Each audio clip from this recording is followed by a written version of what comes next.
Good morning guys, કેમ છો બધા? મજામાં? Okay.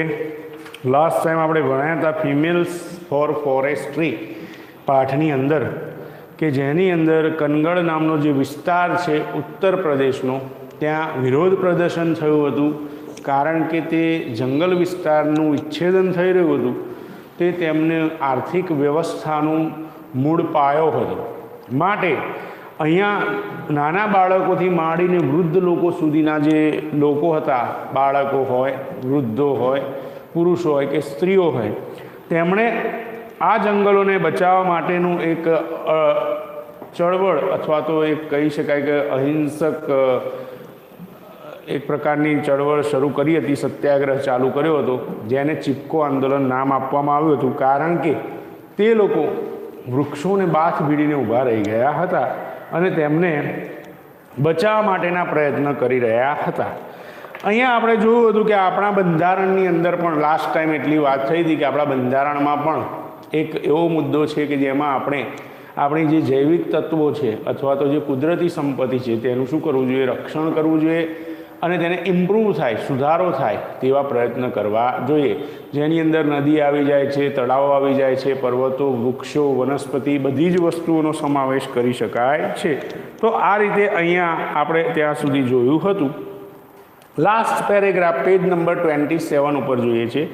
કનગડ a village of 200 families. કનગડ નામનું એક ગામ હતું કે જ્યાં માત્ર ને માત્ર 200 કુટુંબ રહેતા હતા. 200 ફેમિલીઝ, 200 કુટુંબના લોકો જ ત્યાં રહેતા હતા. ત્યાંનો જે સમુદાય હતો, ત્યાંની જે વસ્તી હતી ખૂબ જ ઓછી હતી. લાઈઝ, સૂઈ ગયા હતા. લાય એટલે સૂઈ જવું, લાઈઝ એટલે સૂઈ જાય છે. At the height of 2000 metre, 2000 મીટરની ઊંચાઈ ઉપર આ લોકો શું કરે છે? જમીન ઉપર સૂઈ જાય છે. It is an excellent example of the way, તે રીતનું, in which local people can manage there on forestry. પોતાના જે શું કહેવાય કે સામાન્ય રીતે રહેતા જે વિસ્તારના લોકો હોય, તે લોકો પોતાના જ વિસ્તારના જંગલોને કેવી રીતે મેનેજ કરવું, કેવી રીતે બચાવવાનો પ્રયત્ન કરવો, તેનું એક ઉત્તમ ઉદાહરણ છે. તેમના વિસ્તારમાં જેમ પેલા લોકો ડિગ્રેડેડ કરવા માટે આવ્યા વૃક્ષોને, તો તે લોકોએ શું કર્યું? બધા જ લોકો જમીન ઉપર સૂઈ ગયા. અમારી ઉપરથી પસાર થઈને જાઓ અને આ વૃક્ષોને કાપી નાખો. તો એ રીતે વૃક્ષો માટે પોતાનું જીવનું પણ બલિદાન આપવા માટે તૈયાર થઈ જાય છે. તેવા લોકોનું આ એક ઉત્તમ ઉદાહરણ છે. બાય 1977, 1977ના વર્ષ દરમિયાન the forest of Kangad had already become degraded. કનગડના જે વિસ્તારના જંગલો જે છે તે ઓલરેડી બીકમ ડિગ્રેડેડ, તે સંપૂર્ણ રીતે શું થઈ ગયા હતા? નાશ પામી ગયા હતા. તે જંગલોને તે લોકોએ વિચ્છેદિત કરી દીધા હતા. ઇન ધેટ યર, તે વર્ષની અંદર, how ever the forest department, તેમ છતાં ફોરેસ્ટ ડિપાર્ટમેન્ટ એટલે કે જંગલ ખાતાએ ડિસાઇડેડ, નક્કી કર્યું હતું, ટુ ફેલ ઇટ. આમ તો નાશ પામી જ ગયા હતા, થોડા ઘણા જંગલો વધ્યા હતા, તેને પણ જંગલ ખાતાએ એવું નક્કી કર્યું, કારણ કે રાજ્ય સરકારમાં આવતું હોય, તો જંગલ ખાતાએ એવું નક્કી કર્યું કે હજી પણ જે વૃક્ષો વધ્યા છે, જંગલો વધ્યા છે, તેને શું કરી દેવા જોઈએ? કાપી નાખવા જોઈએ. ધ વિલેજ વુમેન, ગ્રામ્ય સ્ત્રીઓ, હુ હેડ ટુ વોક, જે લોકોને ચાલીને જવું પડતું હતું, લોંગ ડિસ્ટન્સીસ, ખૂબ જ દૂરના અંતરે, ફોર ફ્યુઅલ, તેમના ઈંધણ માટે, ફોડર એટલે ઘાસચારા માટે, એન્ડ વોટર અને પાણી માટે, વેર ડિટરમિન્ડ, તે લોકોએ નિર્ણય કર્યો હતો. ડિટરમિન એટલે નિશ્ચિત કરી લીધું હતું અથવા તો નિર્ણય કરી લીધો હતો, to save the last patch of the trees. જે પણ વૃક્ષો છે તેની છેલ્લામાં છેલ્લી ડાળખી વધશે તો પણ અમે તેને બચાવીશું. આવું સ્ત્રીઓએ નક્કી કર્યું હતું. પુરુષો તો સાઈડમાં રહ્યા, પણ સ્ત્રીઓએ પોતાનું સશક્તિકરણ બતાવ્યું હતું કે હવે જે વૃક્ષોનું વિચ્છેદન થઈ રહ્યું છે તેમાં તેની છેલ્લામાં છેલ્લી ડાળખી હશે તો પણ અમે તેને શું કરીશું? બચાવીશું. ધ મેન ઓફ કનગડ જો વેર ઓફર્ડ વર્ક, તેમ છતાં કનગડ વિસ્તારના જે પુરુષો હતા, મેન, તે વેર ઓફર્ડ, તેઓને સોંપવામાં આવ્યું હતું અથવા તો સોંપ્યું હતું, વર્ક, એક કાર્ય, બાય ધ ફોરેસ્ટ ડિપાર્ટમેન્ટ. કોના દ્વારા? જંગલ ખાતા દ્વારા. સ્ત્રીઓએ નિર્ણય લીધો કે અમે આ જંગલોને શું કરીશું? બચાવીશું. જ્યારે એમના જે પુરુષો હતા એટલે ગામડાના પુરુષો હતા તે લોકોને એક કામ સોંપવામાં આવ્યું હતું જંગલ ખાતા દ્વારા ટુ ફેલ ધ ટ્રીઝ, કે તમે આ વૃક્ષોને કાપી નાખો. બિચારા મજૂરી કરતા હોય, ખેતીવાડી કરતા હોય, એમને પૈસાની લાલચ આપી કે ભાઈ તમારે શું કરવાનું છે, આ જંગલો કાપી નાખવાના છે, વૃક્ષો કાપી નાખવાના છે, તો આ વૃક્ષો કાપશો તો તમને મજૂરી મહેનતાણા પેટે કેટલાક પૈસા મળશે, એવું તેમને કામ સોંપવામાં આવ્યું હતું. એઝ અ રિઝલ્ટ, અને તેના પરિણામ સ્વરૂપે ધેર વોઝ અ કન્ફ્લિક્ટ, ત્યાં એક મૂંઝવણ સર્જાઈ હતી between the village men and women, ગ્રામ્ય પુરુષો અને ગ્રામ્ય સ્ત્રીઓ, એમના ફેમિલી મેમ્બર સાથે જ તેમની એક શું સર્જાઈ હતી, મૂંઝવણ સર્જાઈ હતી, એટલે કે તે લોકો વચ્ચે ઘર્ષણ ઊભું થયું હતું. આફ્ટર 4 months ઓફ રેઝિસ્ટન્સનો મતલબ થાય વિરોધ અથવા હડતાળ. 4 મહિનાના વિરોધ પછી ધ વુમેન સક્સીડેડ, સ્ત્રીઓ સફળ થઈ હતી ઇન સેવિંગ ધેર ફોરેસ્ટ, તેમના જંગલોને બચાવવામાં. અહીંયા જે ગ્રામ્ય સ્ત્રીઓ હતી તેમણે શું કરી દીધું, તે પુરુષોને સપોર્ટ કરવાનું બંધ કરી દીધું. બરાબર છે, કામ ઉપર જાય તો જમવાનું ના આપે, એમની સાથે વાતચીત ના કરે, સતત વિરોધ કરતા રહે, વૃક્ષો કાપતા હોય તો તેમને રોકે. તો આવી રીતે સતત હડતાળ થઈ, સતત વિરોધ થયો, જેમાં પુરુષોએ આ કામ કરવાનું છોડી દીધું અને સ્ત્રીઓએ ઘણા બધા વૃક્ષોને બચાવ્યા હતા. ધ વુમેન ઓર્ગેનાઇઝેશન નેમ્ડ, એક સ્ત્રીઓની ઓર્ગેનાઇઝેશન એટલે કે સંસ્થા હતી જેનું નામ કૌંસમાં લખેલું છે, જુઓ, ધ મહિલા મંગલ દળ, મહિલા મંગલ દળ એવું નામ આપેલું છે. ધેન ડિસાઇડેડ, ત્યારબાદ તેઓએ નિશ્ચિત કર્યું હતું, નિર્ણય લીધો હતો, to retrieve the degraded forest. Retrieve કરવું એટલે શું કરવું, just minute, yes sorry, revive એટલે ફરીથી તૈયાર કરવું અથવા તો ફરીથી પ્રાપ્ત કરવા. ડિગ્રેડેડ ફોરેસ્ટ એટલે કેવા, નાશ પામેલા જંગલો. નાશ પામેલા જંગલોને તેમણે ફરીથી તૈયાર કરવાનું તે લોકોએ નિશ્ચિત કર્યું હતું. On the basis of the number of cattle, પોતાની પાસે રહેલા કેટલ એટલે પાલતુ પ્રાણીઓ, તો પાલતુ પ્રાણીઓની સંખ્યાના અનુસંધાનમાં તેના પાયા ઉપર ઓન્ડ બાય ઈચ ફેમિલી, જે દરેક ફેમિલી, દરેક કુટુંબે પ્રાપ્ત કરેલા હતા. જેમ કે કોઈ એક વ્યક્તિ પાસે 4 ગાય ભેંસ હોય, કોઈની પાસે 2 હોય, કોઈની પાસે 10 હોય, તો એવી રીતે દરેક ફેમિલી પાસે જે પણ પાલતુ પ્રાણીઓ હતા કે જે લોકો દ્વારા પ્રાપ્ત કરેલા હતા, દરેક ફેમિલી દ્વારા કન્ટ્રીબ્યુશન વેર રેઝડ, અહીંયા ફાળો એકઠો કરાયો હતો to employ a forest guard. Employ એટલે ત્યાં શું કરવું, તો અહીંયા આપણે કરી શકીએ છીએ કે એમ્પ્લોય એટલે નિયુક્ત કરવી, પસંદગી કરવી. તો ફોરેસ્ટ ગાર્ડ, જંગલ ખાતાના સુરક્ષા કર્મીની પસંદગી કરવા માટે એમને પગાર તો ચૂકવવો પડે, સિક્યુરિટીવાળા રાખીએ આપણી સોસાયટીમાં કે ફ્લેટ્સની અંદર, તો ત્યાં એને શું આપવું પડે, પગાર આપવો પડે. તો આવી રીતે તે એક સુરક્ષા કર્મીને નિયુક્તિ કરવા માટે કે ભાઈ જંગલોનું શું કરવાનું છે, રક્ષણ કરવાનું છે, તમારે જંગલમાં બેસી રહેવાનું છે, તો તેને પસંદ કરવા માટે પૈસા ભેગા કરવામાં આવ્યા હતા. જેની પાસે વધારે પ્રાણીઓ હોય, જેની પાસે પશુપાલન ધન વધારે હોય તે લોકો વધારે ફાળો આપે, જે લોકો પાસે ઓછું હોય તે લોકો શું કરે, ઓછા પૈસા આપે. તો આવી રીતે ત્યાં એક શું કહેવાય કે ફોરેસ્ટ ગાર્ડની પસંદગી કરવા માટે, જંગલ ખાતાના સુરક્ષા કર્મીની પસંદગી કરવા માટે ત્યાં પૈસાનું ધન એટલે કે એક ફાળો એકઠો કરાયો હતો. Who was pad 300 per month, જેને દર મહિને 300 રૂપિયાનો પગાર મળતો હતો. વિચાર કરો, તે સમયે ગવર્મેન્ટ અધિકારીઓના 100-200 રૂપિયા પગાર હતો, 200-250 રૂપિયા, બરાબર છે. તો એના સમકક્ષ પગાર કોનો હતો, જે જંગલોનું રક્ષણ કરનારા સિક્યુરિટી ગાર્ડ હતા, ફોરેસ્ટ ગાર્ડ હતા, તેમનો અહીંયા 300 રૂપિયા દર મહિને પગાર મળતો હતો. ફોર 3 years, લગભગ 3 વર્ષ સુધી ધ અરેન્જમેન્ટ વર્કડ વેલ, આ આયોજન ખૂબ જ સારી રીતે કાર્યરત રહ્યું હતું. 3 મહિના સુધી શું થયું, સતત અહીંયા 3 years એટલે કે 3 વર્ષ સુધી આ કાર્યરત જે પ્રણાલી હતી એ યોગ્ય રીતે ચાલી હતી. બટ પ્રોબ્લેમ ધેમ અરોઝ, અને ત્યારબાદ ધેન એટલે ત્યારબાદ, પ્રોબ્લેમ અરોઝ એટલે કે ત્યાં સમસ્યા ઉત્પન્ન થઈ હતી. The forest guard became negligent. અહીંયા જે જંગલ ખાતાના સુરક્ષા કર્મીઓ હતા જે બીકેમ તે બની ગયા હતા નેગ્લિજન્ટ. નેગ્લિજન્ટ એટલે બેપરવાહ. જવા દો ને, જેને જે થવું હશે એ થશે. તમે જુઓ ઘણી બધી જગ્યાએ સિક્યુરિટીવાળા પણ એવા જ હોય છે. ફ્લેટ્સના ગેટ આગળ બેઠા બેઠા પોતાનો સમય પસાર કરતા હોય, કંઈ પડી હોય નહીં, કોણ અવર જવર કરે છે, જાય છે, આવે છે. એકદમ ટાઈટ સિક્યુરિટી ના હોય કે ભાઈ દરેક જણની એન્ટ્રી પાડવાની, બરાબર છે, દરેક જણનું ટેમ્પરેચર માપવાનું. અત્યારે કોરોના કાળમાં ઘણી બધી જગ્યાએ તમે જુઓ કે એમને એમ પણ તમે પ્રવેશ કરી શકો છો, બરાબર છે, કોઈ પણ જાતની રોકટોક વગર. તો એ નેગ્લિજન્ટ કહેવાય, એ બેપરવાહ કહેવાય, એને કંઈ પડી હોય નહીં. તો આવી રીતે કેટલાક જે સુરક્ષા કર્મીઓ હતા તે બીકેમ નેગ્લિજન્ટ, તે લોકો બેપરવાહ બની ગયા હતા. And the protection was loose. અને આ જંગલોનું રક્ષણ જે હતું તે શું થઈ ગયું હતું? ખોરવાઈ ગયું હતું. લૂઝ, લૂઝ એટલે ખોરવાઈ જવું. તો અહીંયા તે પ્રોટેક્શન ખોરવાઈ ગયું હતું.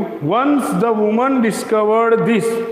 એક વખત આ સ્ત્રીઓએ આ બાબતને શોધી કાઢી હતી કે સાલું આપણે સિક્યુરિટીવાળા રાખ્યા છે, બરાબર છે, અહીંયા ફોરેસ્ટ ગાર્ડ રાખ્યા છે, તેમ છતાં જંગલોનો નાશ કેમ થઈ રહ્યો છે? તો તેમણે અંદર ખાને તપાસ કરી હતી અને ત્યારે તેમને જાણવા મળ્યું હતું કે આ પરિસ્થિતિ સિક્યુરિટી જે ફોરેસ્ટ ગાર્ડ છે તે બીકેમ નેગ્લિજન્ટ, તેઓ કેવા બની ગયા છે? બેપરવાહ. તેવું તેમણે શોધી કાઢ્યું હતું.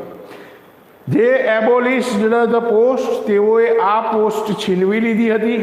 એન્ડ ડિસાઇડેડ, અને તેમણે પોતે નક્કી કર્યું હતું two guard the forest themselves, કે તે લોકો જાતે જ, પોતાની જાતે, ધેમસેલ્વ્સ એટલે શું થાય? પોતાની જાતે. જે ગાર્ડ ધ ફોરેસ્ટ ધેમસેલ્વ્સ, તે લોકો જાતે જ આ જંગલોનું રક્ષણ કરશે એવું તેમણે નિર્ણય લઈ લીધો હતો. હવે કોઈના ઉપર વિશ્વાસ થાય એવો છે નહીં.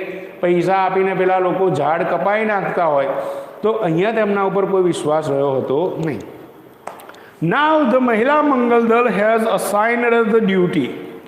હવે મહિલા મંગલદળની સ્ત્રીઓએ અસાઇન્ડ એટલે અહીંયા શું કરી લીધું હતું? સ્વીકાર કરી લીધો હતો. ધ ડ્યુટી એટલે આ ફરજનો, of looking after the forest, જંગલોની કાળજી લેવાનો, to a group of village woman. તો અહીંયા ગ્રામ્ય સ્ત્રીઓ દ્વારા આ જંગલોની કાળજી લેવામાં આવશે, આવું તેમણે શું કરી લીધું હતું? તો કે સ્વીકાર કરી લીધો હતો કે ભાઈ હવે કોઈ સિક્યુરિટી ગાર્ડ કે ફોરેસ્ટ ગાર્ડ રાખવાની જરૂર છે નહીં. અમે સ્ત્રીઓ જ શું કરીશું? જંગલોનું રક્ષણ કરીશું. દસ માટે the duty for each women, દરેક સ્ત્રી માટેની જે ફરજનો સમય હતો તે ઇટ કમ્સ આફ્ટર 15 ડેઝ, તે દર 15 દિવસે આવે છે. દર 15 દિવસે એક સ્ત્રીનો નંબર આવે. આજે જેમ કે 14 તારીખ થઈ, હવે 29 તારીખે ફરીથી એ વ્યક્તિનો નંબર આવે જે આજે ડ્યુટી કરી રહ્યું હોય. તો આવી રીતે એક શું કહેવાય કે ન્યુમેરિકલ રીતે એક પછી એક આપણે કહી શકીએ છીએ કે દરેક વ્યક્તિનો શું થતો હતો? ડ્યુટી ઉપર નંબર આવતો હતો. એઝ વન વુમન સેડ, ત્યારે એક સ્ત્રી એવું કહી રહી હતી કે ઓન ધીઝ ડેઝ, આ દિવસો દરમિયાન, વી લીવ અવર વર્ક, અમે અમારું કામ છોડી દઈએ છીએ, એન્ડ પ્રોટેક્ટ ધ ફોરેસ્ટ, અને જંગલોનું રક્ષણ કરીએ છીએ, બીકોઝ અવર ઓએક ટ્રીઝ, કારણ કે અમારા કિંમતી વૃક્ષો, આર લાઇક અવર ચિલ્ડ્રન, તે પણ અમારા બાળકો જેવા છે. તો અહીંયા તેને ખબર પડી કે ભાઈ અહીંયા જે વૃક્ષો છે શેના જેવા છે? અમારા બાળકો, જેમ અમારા બાળકોને અમે સાચવીએ છીએ તેવી રીતે અહીંયા આ વૃક્ષોને પણ અમારે શું કરવા જોઈએ? સાચવવા જોઈએ. માટે તેમનું રક્ષણ કરવા માટે અહીંયા તે લોકોએ એવું નિર્ણય લીધો હતો કે ભાઈ આ જે વૃક્ષો છે તે અમારા બાળક સમાન છે અને અમારે તેનું રક્ષણ કરવું જોઈએ. તો તે લોકોએ આ રીતે નિર્ણય લઈ લીધો હતો, બરાબર છે. તો અહીંયા વન્સ વેન અ માઇગ્રન્ટ શેફર્ડ જ્યારે એક વખત પેલા રખડતા ભરવાડો હોય, એક ગામથી બીજે ગામ ફરતા હોય ઘેટા બકરા લઈને, હી અલાઉડ હિઝ ગોટ્સ, તેણે પોતાની બકરીઓને જવા દીધી હતી, ટુ ગ્રેઝ, ચરવા માટે. ગ્રેઝ એટલે શું કરવું? ચરવું, ચરાવવું, ચરાવવા માટે. In the protected forest area, રક્ષણ આપેલો હોય, રક્ષિત એવો જંગલ વિસ્તાર, તેવા વિસ્તારમાં તેમણે શું જવા દીધી હતી? પોતાની બકરીઓ જવા દીધી હતી. ધ વુમન ટુક અવે ધ ગોટ્સ. અહીંયા રહેલી સુરક્ષાકર્મી જે સ્ત્રીઓ હતી, ગ્રામ્ય સ્ત્રીઓએ, દે ટુક અવે ધ ગોટ્સ, તેમણે પોતે આ બકરીઓ છીનવી લીધી હતી. And find the shepherd ₹200. આ જે ભરવાડ હતો તેને ₹200 દંડ કરીને તેને દંડિત કર્યો હતો. તેને શું કહેવાય કે એક પ્રકારનું ફાઇન ભરવું પડ્યું હતું. Villagers themself are fined. ગ્રામજનોને તેઓને પોતાને જાતે પણ ફાઇન્ડ એટલે દંડિત કરાયા હતા. અપ ટુ ₹100, ₹100થી ઉપરનો દંડ ભરીને. For cutting trees for firewood. Firewood એટલે બળતણ માટેનું લાકડું. ગામડામાં લોકો શું કરતા હોય? ઝાડ સુકાઈ ગયું હોય તો એને કાપી લાવે, અથવા તો ડાળખા કાપી નાખે. તો આવી રીતે ગ્રામજનો પોતે પણ દંડિત કરાયા હતા. કેમ? કારણ કે તે લોકો વૃક્ષોને કાપી રહ્યા હતા બળતણ માટેના લાકડા લેવા માટે. તો આ રીતે પેલી સ્ત્રીઓ ખૂબ જ શું કહેવાય કે ચીવટપૂર્વક કામ કરી રહી હતી. તે લોકોને વૃક્ષો પ્રત્યે જે લાગણી હતી તે અહીંયા દર્શાવી રહી હતી કે ભાઈ અમે અમારા વૃક્ષોને નાશ થવા દઈશું નહીં. જાતે રાત દિવસ તે લોકો શું કરતા હતા? તેનું રક્ષણ કરતા હતા. દર 15 દિવસે એક સ્ત્રી પોતે આમાં ફાળો આપી રહી હતી રક્ષણ કરવા માટે, ગાર્ડ તરીકે. તેમજ તેમણે ગ્રામજનોને પણ છોડ્યા હતા નહીં. જે પણ વૃક્ષોને કાપવાનું કામ કરતું તેને તે લોકો શું કરતા હતા? દંડિત કરતા હતા, તેના ઉપર ફાઇન લગાડતા હતા. થેન્ક્સ ટુ નેચર, કુદરતનો પણ આભાર. And thanks to the strength of woman. Strength એટલે શું થાય? તાકાત. સ્ત્રીઓનું જે શક્તિ હતી તેનો પણ આભાર. The mixed natural oak forest. Mixed એટલે એક મિશ્રિત, જ્યાં બધા જ પ્રકારના વૃક્ષો ઉગતા હોય એને મિક્સ્ડ કહેવાય, મિશ્રિત કહેવાય. ઓએક ફોરેસ્ટ, કિંમતી જંગલો, આર નાવ રિકવરિંગ, હવે તે પુનઃસ્થાપિત થઈ રહ્યા છે. In all parts of Garhwal. Garhwal જિલ્લો છે તેના દરેક વિસ્તારોની અંદર જ્યાં ડિગ્રેડેડ ફોરેસ્ટ થઈ ગયા હતા, જ્યાં વિચ્છેદન થઈ ગયું હતું, તે જગ્યાએ આ સ્ત્રીઓની સશક્તિકરણ દ્વારા અને કુદરતની એક કરામત કહેવાય કે કુદરતના આશીર્વાદથી આ જે વૃક્ષો જે ફરીથી ઉગી રહ્યા છે અને ત્યાં ફરીથી જંગલો સ્થાપિત થઈ રહ્યા છે. But the women still have to be very vigilant. પરંતુ હજી પણ woman still have to be, સ્ત્રીઓએ હજી પણ બનવાનું છે વેરી વિજિલન્ટ. વિજિલન્ટનો મતલબ શું થાય? દેખભાળવાળું, ધ્યાન રાખનારું. તો હજી પણ સ્ત્રીઓએ ધ્યાન રાખવાની જરૂર છે, કારણ કે હજી પણ લોકો શું કરવા તૈયાર છે? વૃક્ષોનું કે જંગલોનું વિચ્છેદન કરવા માટે હજી પણ તૈયાર છે. ઇન 1980 ફોર એક્ઝામ્પલ, ઉદાહરણ તરીકે જોઈએ તો 1980ના વર્ષની અંદર મહિલા મંગલ દળ એગ્રીડ. મહિલા મંગલ દળ એગ્રીડ એટલે સહમત થયું હતું to help the forest department, જંગલ ખાતાને મદદરૂપ થવા માટે. In planting પોપ્લર્સ. પોપ્લર્સ એટલે આટલા નાના નાના છોડ. તમે જોજો કોર્પોરેશનવાળા પણ આપી જાય છે, બરાબર, નર્સરીમાં મળતા હોય નાના છોડ. તેવા નાના છોડ વાવવા માટે મહિલા મંગલ દળે સહમતિ દર્શાવી હતી કે અમારે જે મહિલા મંગલ દળની સ્ત્રીઓ છે તે વૃક્ષો વાવવામાં ફોરેસ્ટ ડિપાર્ટમેન્ટ એટલે કે જંગલ ખાતાને મદદ કરશે. દે ડગ 50,000 પિટ્સ. તે લોકોએ 15,000, 15,000 એટલે કેટલા? 15,000 પિટ્સ એટલે ખાડા. 15,000 જેટલા ખાડા ખોદી નાખ્યા હતા, જેથી કેટલા વૃક્ષો વાવી શકાય? 15,000 વૃક્ષો વાવી શકાય, છોડ વાવી શકાય, તેવું તેમણે કામ કર્યું હતું. But than they found that, પરંતુ ત્યારબાદ તેમણે જોયું હતું કે the department was only interested, આ જંગલ ખાતું માત્ર રસ ધરાવતું હતું.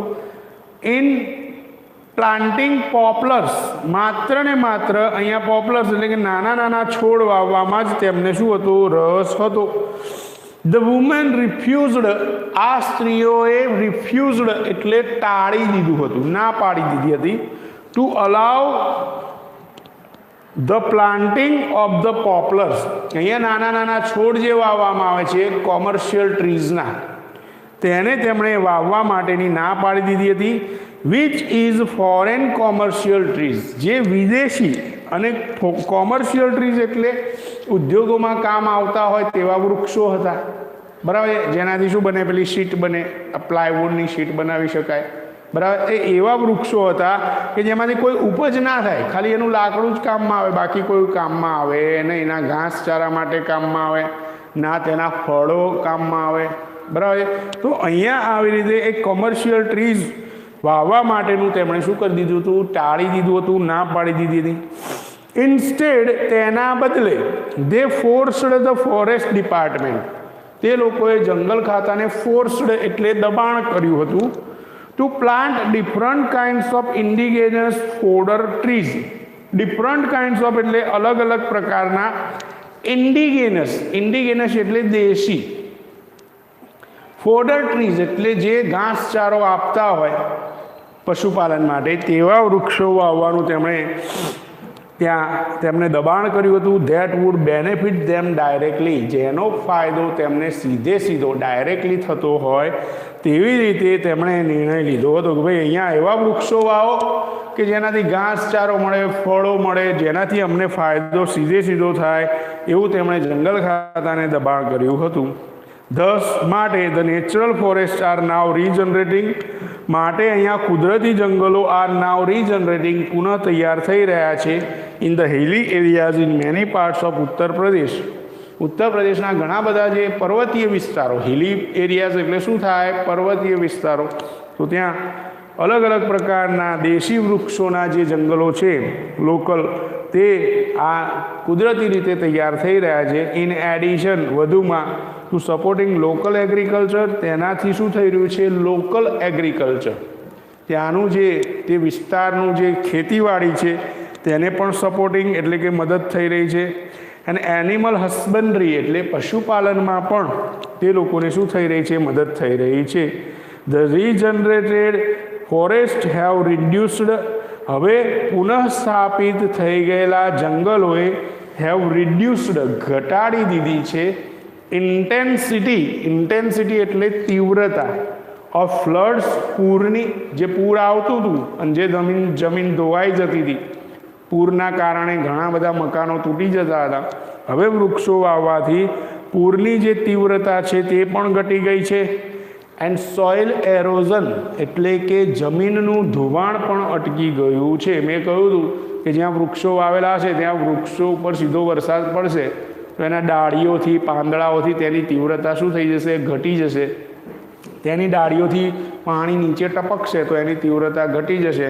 વૃક્ષોના મૂળ જમીનને આમ શું કહેવાય કે કસીને રાખશે, જકડી રાખશે, જેના કારણે શું થશે, જમીનનું ધોવાણ એકદમ ઓછું થઈ જશે. And have એન્શ્યોર્ડ permanent water supply, અને તેનાથી કાયમી પાણીની જે તંગી હતી એ પણ દૂર થઈ ગઈ છે. કાયમી પાણીનો સપ્લાય, પુરવઠો મળી રહે તેના માટેની પણ ખાતરી મળી છે. કારણ કે વૃક્ષોના મૂળથી જે જમીનમાં પાણી ઉતરશે તો પાણીમાં જમીનનું સ્તર શું થશે, ઊંચું આવશે, ખબર પડે ને. તો એ રીતે જમીનમાં પાણીનું સ્તર ઊંચું આવવાથી અહીંયા શું થશે, ફાયદો થશે કે ભાઈ વોટર સપ્લાય, જે પાણીનો પુરવઠો છે તે સતત આગળ વધતો રહેશે.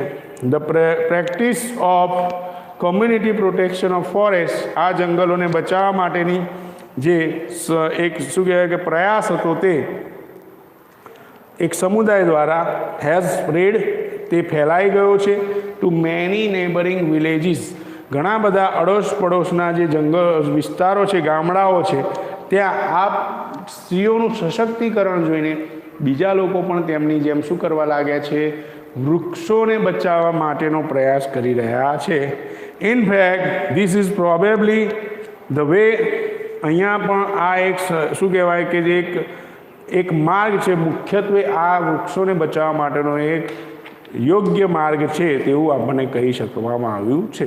તો આ રીતે ફિમેલ્સ ફોર ફોરેસ્ટ્રી એટલે કે પુરુષો દ્વારા નહીં પણ સ્ત્રીઓ દ્વારા આ વૃક્ષોનું શું કરવામાં આવ્યું છે, એક શું કહેવાય કે સુરક્ષા કરવામાં આવી છે. અને તેના દ્વારા હવે આપણે શું કરી શકીએ છીએ કે વૃક્ષોને આપણે જોઈ શકીએ છીએ કે તે લોકોને બચાવવાનું કામ, આ શું કહેવાય કે વૃક્ષો બચાવવાનું કામ ગ્રામ્ય સ્ત્રીઓ દ્વારા કરવામાં આવી રહ્યું છે. તો હવે અહીંયા પાઠની પૂર્ણાહુતિ થાય છે. ફિમેલ્સ ફોર ફોરેસ્ટ્રી, સ્ત્રીઓ દ્વારા વૃક્ષોનું જતન કરવામાં આવ્યું, વૃક્ષોને બચાવવામાં આવ્યા. તો આ વસ્તુને ધ્યાનમાં રાખીને આપણે કહી શકીએ છીએ કે આપણે પણ વૃક્ષો બચાવવા જોઈએ. આપણે જોઈએ છીએ કે આપણા દેશની અંદર નહીં પણ આપણા શહેરની અંદર જ મેં વાત કરી હતી પાઠની શરૂઆતમાં કે ભાઈ BRTS ટ્રેક આવ્યો, મેટ્રો રેલવે પ્રોજેક્ટ આવ્યો, તેના કારણે ઘણા બધા વૃક્ષો શું થઈ ગયા, વિચ્છેદન થઈ ગયા, કપાઈ ગયા. તમે જુઓ છો કે આપણા શહેરની અંદર ગરમીનું પ્રમાણ વધ્યું છે, પ્રદૂષણનું પ્રમાણ વધ્યું છે, વરસાદ ઘટી ગયો છે. એનું રીઝન શું છે કે ભાઈ વૃક્ષો છે નહીં. જો વૃક્ષો હશે તો આ ઓક્સિજનનું પ્રમાણ પણ વધશે, બરાબર છે, જે પ્રદૂષણ છે ઘટી જશે, જેના કારણે ઘણો બધો ફાયદો થશે. તો આવી રીતે આપણે પણ કોર્પોરેશન પ્રયાસ કરી રહી છે, પણ એ પણ અહીંયા જેમ ફોરેસ્ટ ડિપાર્ટમેન્ટ ઈચ્છતું હતું કે ભાઈ કોમર્શિયલ ટ્રીઝ વાવવા જોઈએ, જેનાથી કોઈ આપણને ફાયદો થતો નથી. પેલું સપ્તપદીનું આવે છે વૃક્ષ 7 પાંદડાવાળું, બરાબર, જે માત્ર શો રૂપે છે, એક શો કરે છે, સરસ મજાનો છત્રી જેવો આકારનું વૃક્ષ થાય, એનો માત્ર શો છે. બાકી એને કોઈ ગાય ભેંસ પણ ખાવા માટે તૈયાર હોતા નથી, કોઈ પ્રાણીઓ તેને ઘાસચારા તરીકે પણ ખાઈ શકતા નથી. તો આવા વૃક્ષો વાવવાની જગ્યાએ આપણે શું કરવું જોઈએ, એક દેશી વૃક્ષો, લીમડો છે, આંબો છે, એવા વૃક્ષો વાવવા જોઈએ કે જેનો ઘાસચારો શું કરે, કામમાં આવે. તો આવી રીતે દેશી વૃક્ષો આપણે કામમાં લેવા જોઈએ અને તેના કારણે શું થઈ શકે છે, આપણને ઘણો બધો ફાયદો થઈ શકે છે. આપણે પણ એવું કહી શકાય કે જો એક વ્યક્તિ એક વૃક્ષ વાવે તો આખું ભારત એક હરિયાળો દેશ બની શકે છે. આપણું ગુજરાત એક હરિયાળું રાજ્ય બની શકે છે. આપણું અમદાવાદ શહેર એક હરિયાળું શહેર બની શકે છે, બરાબર. જેમ ગાંધીનગરને ગ્રીન સિટી તરીકેનો બિરુદ મળેલું છે, આપણે આપણા અમદાવાદને પણ ગ્રીન સિટી બનાવી શકીએ છીએ. તો આપણે બધાએ હવે પ્રયત્ન કરવાનો જ રહ્યો. દરેક જણે એક વૃક્ષ વાવવું જોઈએ. વૃક્ષારોપણના કાર્યક્રમ સ્કૂલોમાં થતા હોય છે, ઘણી બધી સ્કૂલોમાં, તો આપણે પણ તેના ભાગ બનવું જોઈએ. અને જો સ્કૂલ તરફથી કોઈ એવો પ્રયાસ ના કરવામાં આવતો હોય તો આપણે પોતાના આંગણામાં, પોતાના કમ્પાઉન્ડમાં, ફ્લેટમાં રહેતા હોય તો પોતાના કમ્પાઉન્ડમાં એક વૃક્ષ વાવવાનો શું કરવો જોઈએ, પ્રયત્ન કરવો જોઈએ, બરાબર છે. તો આ રીતે આપણે આપણા રાજ્યને, આપણા શહેરને એક શુદ્ધ હવા ઉજાસવાળું રાજ્ય કે શહેર બનાવી શકીએ છીએ. તો આપણે દરેક જણે એક પ્રયાસ કરવો જોઈએ. નેક્સ્ટ ટાઈમ રીડ 2ની અંદર પણ વૃક્ષોને બચાવવા માટેનો એક પ્રયાસ કરતી પોએમ છે, બરાબર છે, વુડમેન સ્પેર ધેટ ટ્રી, એવું એક ટાઇટલ આપેલું છે, જેને આપણે નેક્સ્ટ ટાઈમ ભણીશું. તો till then take care, bye. પાઠ ફરીથી વાંચી લેશો તો સરસ ખબર પડી જશે, બરાબર છે. બીજી કોઈ સમસ્યા હોય તો કહી શકો છો બાળકો લાઈવ.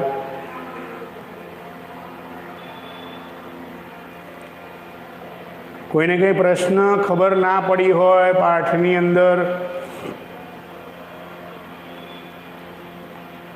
ભાષાંતરમાં ખબર પડે છે ને?